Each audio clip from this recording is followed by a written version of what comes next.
welcome to another episode of the Blueprint Podcast. Today we are talking nonprofit. So if you own a nonprofit, you're thinking about starting one, or you know someone who's in one, we're going to be talking about funding strategies, how to organize your nonprofit, how to grow a vision that attracts people. This is going to be an action-packed, valuable episode, so let's get started.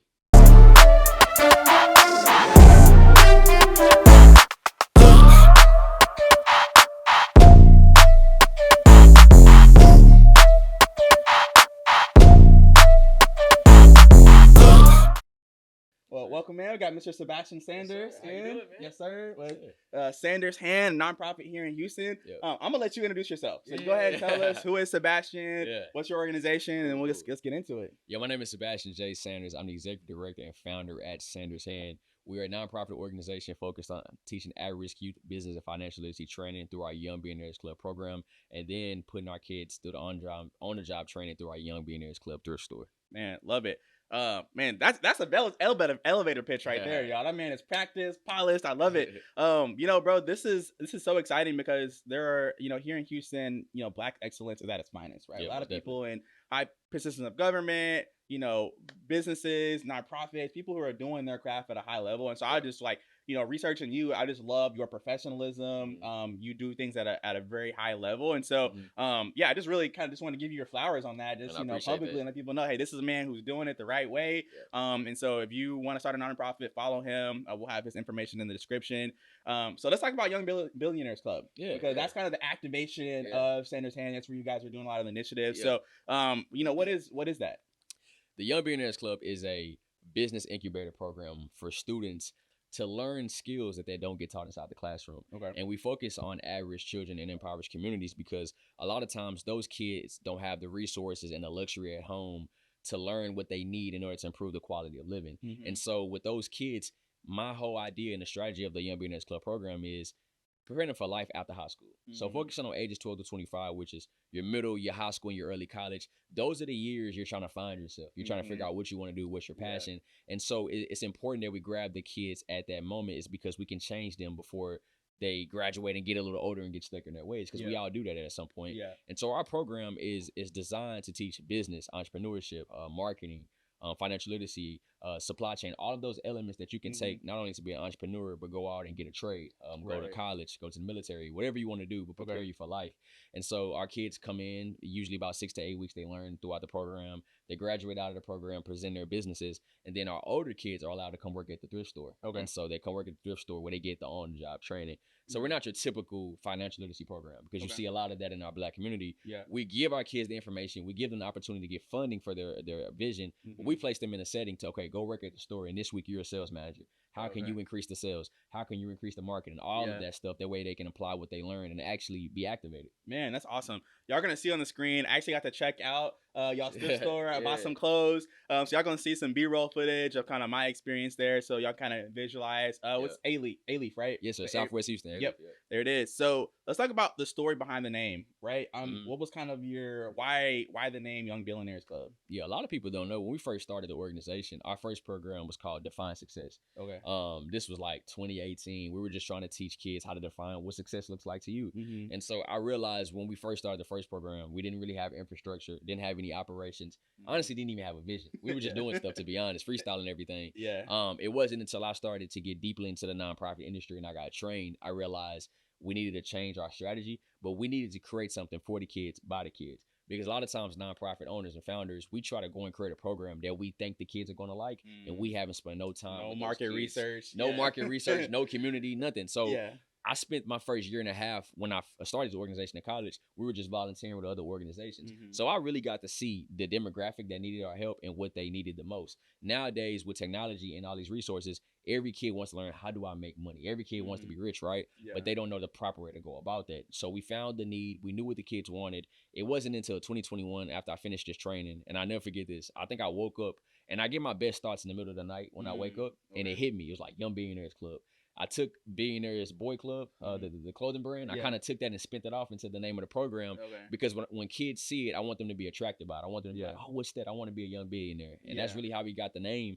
And since then, we crafted out the program, really built a solid curriculum. abiding by the TEKS, the Texas Education Knowledge System. Okay. And we brought in program directors, brought in consultants who can help us craft this program. Okay. And we turned it into an idea, into an actual program that's now accepted by Fort Bend ISD, Alief ISD, Harris County Department of Education, and HISD. So we're contracted vendors with 4 of your biggest school institutions here in Houston, Texas. Love that. So 2 things I want to pull out of that.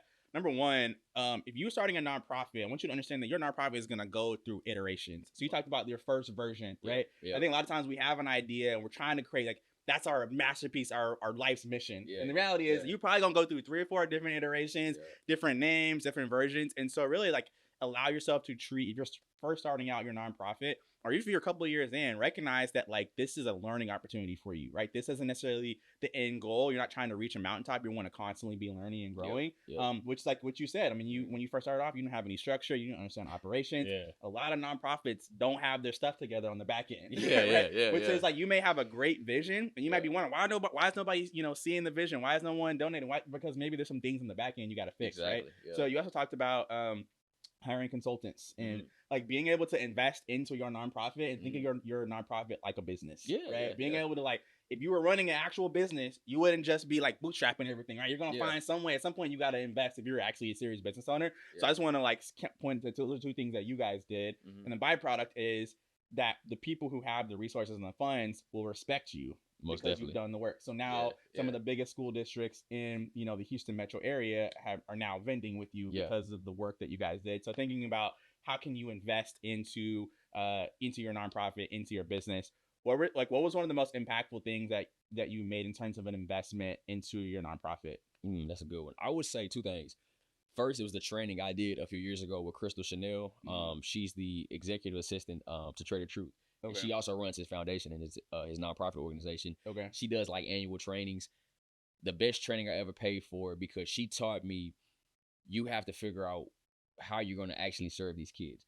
Because a lot of times nonprofit people, we try to do everything. And you may say a nonprofit do a back to school drive, a Christmas drive, and they give out food to the home. They do all these amazing things, but they don't have a base of programming. And when you ask them what they do, they get to telling you a bunch of different things. It's confusing to you. And if it's confusing to the audience, it's definitely going to be confusing to the funders and the donors. Right. And so we had to figure out, okay, let's dumb it down. Let's figure out what we do really well. That was one of the best things I ever invested into. Secondly, is my social capital. I've been building my social capital since 2017 when I was a sophomore in college. I got on LinkedIn in 2017. I'm up to like 16,000 followers now on LinkedIn.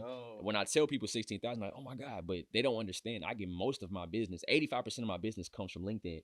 That's because when we connect, I connect strategically with people who align with our mission and our vision, and I meet with them. I shoot my shot. I may not get everybody to meet with me, but if I can get 2 out of 10 on a daily basis to meet with me, that leads into something. I met the FBI Texas division on there. I've met a lot of my donors. I've got school contracts on there, all types of stuff, because these are people who have the want for what we are offering, and they're willing to support, and they care about the kids just as much as we do. Yeah, I love that. Did you build your offer based off your own personal skill set? You know what I mean? I know you're a small team right now, right? So I know you're probably doing wearing a lot of the hats. Yeah. So it's like the stuff y'all are doing, is that based off, like, the financial literacy, the business training? Is this just you teaching the kids what you already know from your previous professional life? Or like, how did you build the curriculum? That's a good question. So a lot of that comes from like my personal experiences, but also last year we brought in a program director, Ms. Meryl Felder. She was working at Aldine ISD. She was one of the CTE teachers, career technical and education. So she came in and constructed the program to where it can fit under the Texas Education Agency. So now we have the same verbiage as the TEA. We have the same context and curriculum as the TEKS, which is the same curriculum that the schools are using and that the state of Texas wants the schools to actually use. So once we came in and she came in and revamped everything, it opened it up to where the curriculum is not just myself and my colleagues teaching it. We actually have a curriculum that what the students are needed to be learning so they can graduate from high school. In addition to that, we have teamed up with banks in the Houston area. They come in and teach the financial literacy piece because I can teach it, but I'd rather a bank come in and they can teach it professionally and they can bring the swag and the giveaways that the kids can have. That way can go home and say, hey, I learned from Frost Bank today, or I learned from Gulf Capital Bank. Okay, that's dope. So let's talk about a little bit more of the programming, right? Because y'all have some great testimonials and some great results that I want to get to, but I want to kind of set people up to understand, like, what's the progression that these kids go through. So you mentioned, they're getting on the job training. they're getting these, this curriculum to help with financial literacy. Mm-hmm. How does that play out? So specifically, let's talk about the thrift store. So you bring a kid into the thrift store, they're in Young Billionaires Club. Like, what is it that what is the steps that they're doing to kind of go through the program? Yeah, great question. So the kids usually go through the Young Billionaires Club full program. So that's if we're offering it at your school or we're offering it as an organization. So there's two ways kids get into the program. We usually make it the more convenient route where we go partner with the school districts or partner with the local youth organizations in the area. That way the kids don't have to worry about transportation and things like so you're that. going to the school and teaching them curriculum like after school, or what is that? After school. Sometimes you get curriculum time in the middle of the day, but not always. And then you have some Saturday programming. So it usually depends on the school needs and the community needs. We try to tailor our schedule around. And the school will pay you guys to come in and teach it. Yes, sir. So they'll write the check. You guys come in, teach the curriculum, and the kids move through the program based on, is the curriculum based off the school semester? So it can be. So it all just depends. So every school has been different. And every school is can be hard to work with, right? Yeah. So sometimes they may say we can only give you 4 weeks or 3 weeks, or maybe we can only give you 2 days. So whatever they give us, we craft the curriculum, whether that's a 6-week workshop, 2 hours, whatever it is, we put it into play. The kids go through that. Once they go through that and they complete it, they get their certificates, they rotate out, they present their businesses.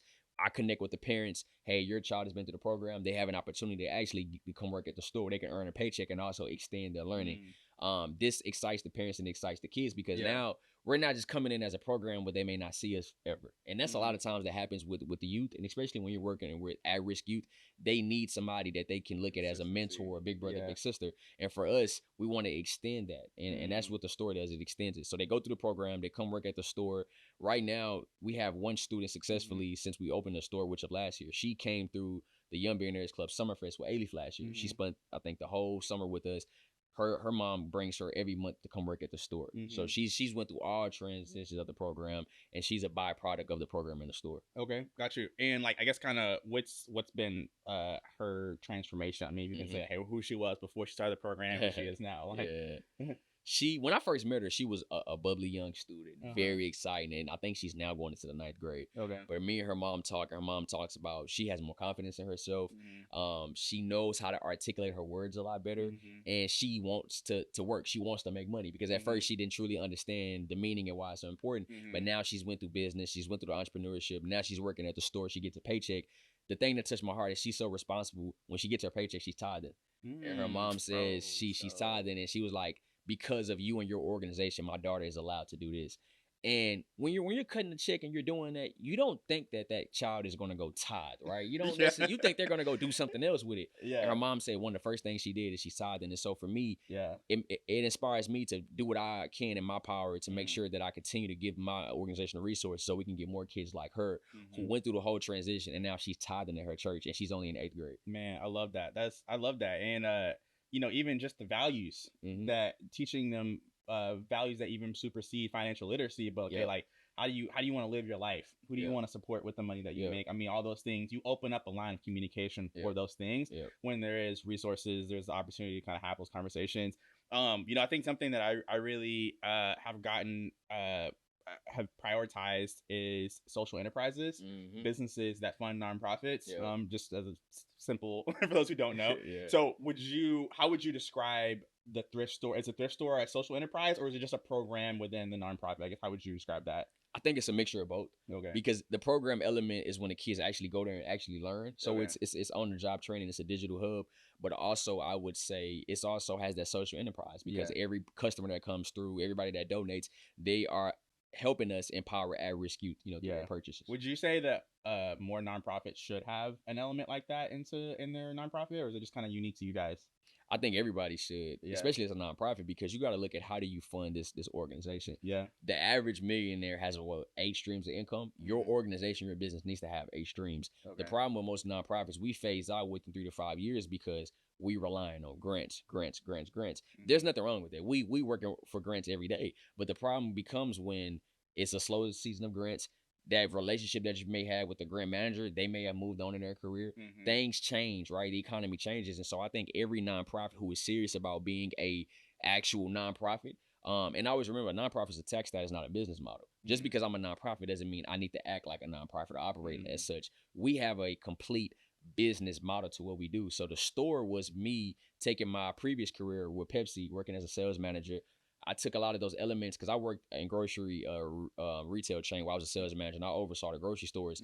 I saw the way we built merchandise and I saw the way we built things in there. I built that into the store. So now we have that social element where our organization is able to make money each and every day. Yeah. And I'm not relying on a grant or a contract to come through that may take months. Yeah. Or like we talked about earlier before we turned on the episode was like, you know, doing your fundraising events, right? It just takes so much time and energy to put on. And then it's like, you lucky if you break even, right? Yeah, exactly. At your fundraiser, at the right? most, yeah. So it's like, okay, if you could create other ways to get money going into you and think about it as a business and not like, I think a lot of times nonprofits take the approach that like, a lack mentality. Like, hey, we don't have enough to do what we need, so we need you to help us, right? And I think there's a, you know, that's the reality, right? Sometimes, I mean, if you start something out of the goodness in your heart, you just don't have the resources, right? But there's also being able to flip that on its head, be able to invest in your nonprofit so that you can stand on your own feet, have some leverage, have a leverage point to go to the grants or go to the donors and say, hey, this is what I can do on my own, and this is how sustainable we are. Like I don't care if you get a grant, if you get your grant, that's great. Otherwise, hey, we still can do our work, right? And we don't have to shut down. That's funny that you brought that up because last year we actually got denied from a grant, and I asked for feedback, and she said, great program, but we are looking for ways that you guys can be sustainable outside of the grant. And this was right before we opened the store, and I was like, man, I wish we would have waited a little longer. But when I got that feedback, it inspired me to know that if we have something to take to the boardroom, we're coming in with more leverage, like you said. And I think a lot of times nonprofits, especially small nonprofits, when you're starting out, you're at the bottom, you're fighting. You may not necessarily have a board that's powerful. You may not necessarily have the financial records on an annual basis to show this grant person that I'm worthy of this, but you may have a good program. That's when you need to turn on your business mindset and figure out what can we sell. And when you're selling, you're not selling to the demographic that you're trying to serve. You're not doing that, but there is millions and billions of people on this planet who are waiting to be your customer. And for me, you know, I kept trying different ideas. We tried merchandise, and I think everybody should sell merchandise. I think that's good, but I thought that could be the only way. And I was like, nah, that's not working. Yeah, that's a whole other business model to build a merchandising business. That's a lot of work, energy, time to build that up. It's a lot. And so we had to figure it out. There's another nonprofit that I studied. I forgot where they were located, but they have a coffee shop, I think, for mental health. It's in Chicago. A lot of churches do that too. Yeah, that's a great element. It's called Chicago Hip Hop Coffee and Mental Health. I've been studying what they've been doing for years, and they only been open for 5 years, but they have a really nice coffee shop. They sell some really good products, and they have the merchandise. So they have the social element, but they also have a program that operates within the coffee shop. And when I saw that, I was like, okay, we have to figure out what we're going to do, and we came up with the thrift store. Okay. You mentioned board members. I didn't put this on our questions, but like, what's your approach to recruiting board members? Because I've learned in my experience, your board can make or break you, and a lot of people don't actually have powerful boards. So you have people that love and support you that want to come on your board, but like they don't know how to go get donors. They don't know how to use their skill set to help you. Like they just occupying a space, right? And that honestly can be a detriment to you, right? Because maybe they're giving you advice, they're steering you in the wrong direction, or they're not really additive. You're just another person you got to manage. So Ben, what's your approach to attracting board members? And like, have you had to have hard conversations with previous board members? Where you're like, hey man, like you're not helping me. I gotta move on. You know what I mean? What's your thoughts on that? You know, I learned the hard way, and believe it or not, it wasn't until this year when I started to extend my nonprofit learning. When I started working with the Boy Scouts and doing some work with them, I realized how strong a nonprofit board is. When I first started, I put all my college people together, all my homies and everything. And I never forget this. When I was doing my training, Crystal Chanel, she told me, she said, they are there because they like you. They're not there because they like the kids. And she said, that's why your organization is not able to grow on an annual basis. And it hit me so hard because I was like, man, she's right. Like everybody's around because they support me, but they don't have the same passion I have for these kids, nor they even have the knowledge that we need. So I really been revamping my board slowly but surely since 2021, honestly. Because after college, everybody graduated, moved on with their lives. And so, you know, they moved on. And so I had to find a new board. And this year I've recruited 3 new members. I'm not going to say their names, but I'll say exactly the industries they're working in. We have a bank manager who understands financial literacy, who's willing to support. We have a small business education community manager at a college who's very well connected in Houston. She's a woman and she's a Hispanic woman. So she represents the kids that we're serving. So that was very important for me when I recruited a board. It needs to be diverse. Just because we serve a heavy populated African-American community, I had to understand that Houston is growing and Houston is diverse. And I also see a lot of Hispanic kids. So I need a leader who understands and who can help me out with that. Yeah. And then we just recruited another a person. She's transitioned into a major role at a school district where she'll be the doctor of secondary school. Okay. So she understands the need of life after high school. So all of these people were hand chosen. It took me a while to find these people. Yeah. But they've been in my network for some time. I work with them personally, and they're working for it. Yeah. We had the first big meeting of the night. I said, guys, I don't want us on here just having conversations and taking pictures. No, I want a working board. Yeah. I need us to be a part of this and actually go out there in the community, bring us leads, bring us resources. And they have been doing just that. And I can't wait to see what's going to come of that. I don't believe in big boards unless you're a big organization. Now, if you're a national organization, you need a big board. But if you're a small organization, I seen this one organization that had 10 board members. Yeah. Doesn't make sense. Yeah. You shouldn't have 10 people if you're only servicing 1,000 kids, because at the end of the day, what are those 10 people doing? Right? Yeah, exactly. And, and a lot of that. Yeah, and I think a working board is really important, especially early on. And I think when it comes to a working board, you as the founder or head of the board, what I've noticed for a lot of nonprofits is you got to know the plan, right? Because these people are busy people. If you got quality board members, they're quality for a reason, because they either got a business, they doing the thing, right? So I think there's like a you almost got to think, not necessarily think about them as employees, but you got to have your stuff together so you can be like, hey, this is what I need you to do. Exactly. And if they're a good board member, they should be able to take your marching orders and go do it. But like, for people who are watching, like, you can't just expect your board to just materialize stuff for you, right? You can't just bring them in a room and, all right, cool, go do the thing. Like, you got to give them marching orders, tell them what to do. And then the good board members should be self-starters and should be able to kind of take the direction you've given them. And so based on people you just described, I think you're in a good position, right? Because these are people who know how to lead other people. They know how to lead other people. They know how to follow too. Right. So that's also a big piece of it. Something that I've realized that'll make a nonprofit successful is not being afraid of money. Right. Not being able to have conversations about money. If one of your board members hasn't given their yearly contribution, you got to be able to go in and have a conversation like, hey man, you ain't dealt your woman or whoever. Like, hey, you haven't given. Or when you go ask for a donor and you got to ask for $100,000, like, you got to be able to do that and look them in the eye and say, yeah, I need $100K. Like, you know what I mean? Like, you can't be like sheepish about money. So that's something that, if I ever start a nonprofit or work in a nonprofit again, that's something that will be really important to me. If I hire a CEO or something, I'm like, this needs to be somebody who's comfortable talking about money, because money is a tool. And I think there's a lot of psychology around money. And honestly, as a society, we're just not that good with money. You know what I mean? And so being able to have people that are either you've had money before, you know how to navigate it, or you've done the work, you're financial literate, you know how to have those conversations. Man, that is a game changer. Most definitely. So, okay. So let's talk about more of the results, right? Because I think we've kind of really taken a deep dive into, like, nonprofit organization. We talked high level about your organization. I want to hear some of the cool stuff that y'all have done. I know you had a couple of testimonies you're telling me on the phone before, just some really cool stories. So tell us about the impact of all this work you've been doing on the kids. Yeah, I think the first thing is, since 2017, we serviced over 5,000 kids. Okay. And that's in Texas. So you got San Antonio, Texas, Houston, Texas. Okay. We've done programming in Oklahoma City, and then we've done some internationally work in Ghana, Africa. So I would say our impact over 5,000 kids in just a little under 6 years. It speaks to the volume of what we do and what we put out. So tell a story about Ariana. I want to hear her story, bro. Ariana Edwards. I am so proud of this young woman. I've yet to meet her in person. Everything has been virtual since COVID. Okay. But in 2021, our annual scholarship, we was like, okay, it's a lot going on in the world. We want to focus on our demographics. So we turned to the HBCUs. So we reached out to over 50 HBCUs, and not just the big ones. I reached out to, like, even the small ones, because I know they needed the support and help. And I teamed up with the Chickasaw Community Bank, one of my mentors, T.W. Shannon, and they were able to support us. And we funded 3 scholarships to all 3 young Black women at HBCUs.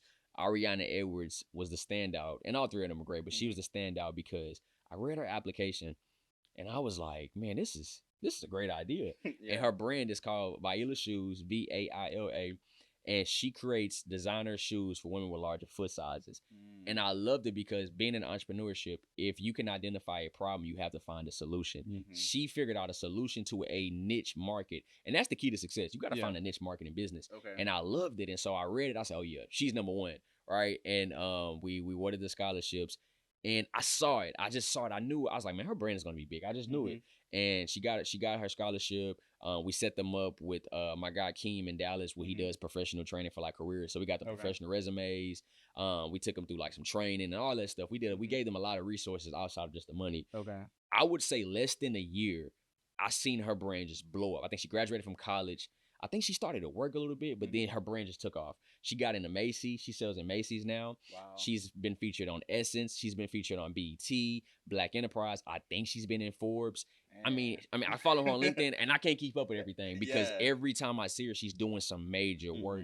To me, it's so amazing is because, and I'm not taking credit for anything that she's done, but when you just find somebody and you can just give them a little you bit, were a catalyst. You know, just kind of pushed through a little bit. And I'm less than a year. She's blown up, and I'm so proud of this young woman. And I say that because you just never know who you're inspiring or who you're investing into. And that's why I go so hard for these kids, because that's all they need sometimes is a little push. And God knows where she's going to end up in the next 20 to 30 years. You know, I can definitely see her ripping a runway in New York or Paris with her brand because she's solving a problem, but she's young. She's a young CEO, and I know people that's twice her age who can't even get a phone call from Macy's, and she's on Macy's selling. So I'm so proud of this. And I love that y'all get your nonprofit gives back, right? Because you could have got that check for yourself, right? Hey man, we need funding. Like, you're funding scholarships for other, you know what I mean, other organizations. That's crazy, right? But I love that the heart of giving. And so I've taken away a couple of really big things. Number one, being on LinkedIn. You're CEO. You're a nonprofit or leader. Like, build up a robust social, what did you call it? Your social capital. Build up your social capital. Get out there, meet folks, pitch yourself. Get outside your comfort zone. Like, you're going to have to meet people that are maybe outside of your tax bracket, outside of who you normally talk to, right? You just really put yourself in position. You know what I mean? Be okay with being rejected. Run your business like a nonprofit, or run your nonprofit like a business. Exactly. And there was another point. Yeah, just like being able to showcase your programming in a way that people can understand. And then we talked about how to recruit good board members. So those are the 4 pieces that I feel like are just really important if you're watching this. You need to go back and rewatch that to really absorb that. Do that. Is there anything else that we didn't get to today that you want to make sure that our listeners get? I think the last thing I want to say is, people, when you hear nonprofit, you think of no money. It's a laughing stock in the community when it comes down to business. But people don't understand nonprofit is the 3rd biggest employment sector in the country. And I think it's behind health or technology or something like that. But nonprofits employ billions of people. So that just goes to show you that the need is there and the opportunity is there. Build something. If you're wanting to get into the nonprofit industry, build something that's sustainable but makes sense, and make it simple. Don't try to do too much when you're starting a nonprofit organization. Make it simple, but you got to spend time in the community to figure out what they need. And for my Black nonprofit founders, and I'm speaking specifically to us because I was one of those people. Do not try to do everything. Stop trying to be the big dog in your city. Figure out what you do best, how you can serve that community, and you work towards your niche market. Once we did that, I started to see way more success. And my last thing is, don't look for change, be the change. We always complain about stuff. Oh, somebody should have did this, somebody should have did that. You step up and do it. You change the lives of others, because there's a young boy, a young girl waiting on you to change their life. And the moment that you figure out that you're going to do that and you give to the world, just wait and see what the world gives back. Can someone hire you to help them with their nonprofit if they're watching this? Can they? Okay.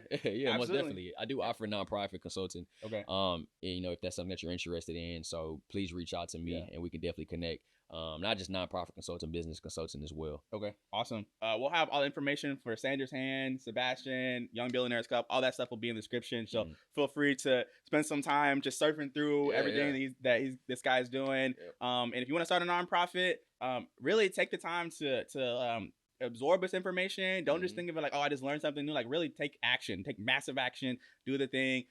Thank y'all for watching. If y'all have more questions about running a nonprofit business, feel free to drop that in the description. I would love to kind of know what y'all's feedback was on the episode, and maybe if there's a particular topic that you feel like we didn't spend enough time on, you have questions, definitely let me know. I can bring Sebastian back into the studio. We can get other nonprofit leaders. I have a massive network of nonprofits that I need to talk to. And I'm like, talking to you, I'm like, dang, I know a lot of people who are actually doing this stuff. So there's definitely a lot of really good conversations that we can have. And I just want to make sure that I can serve you guys good. So let me know what questions you guys have. Thank y'all for watching the Blueprint Podcast. Feel free to check out that next episode hitting your screen right now. And we'll see y'all next time.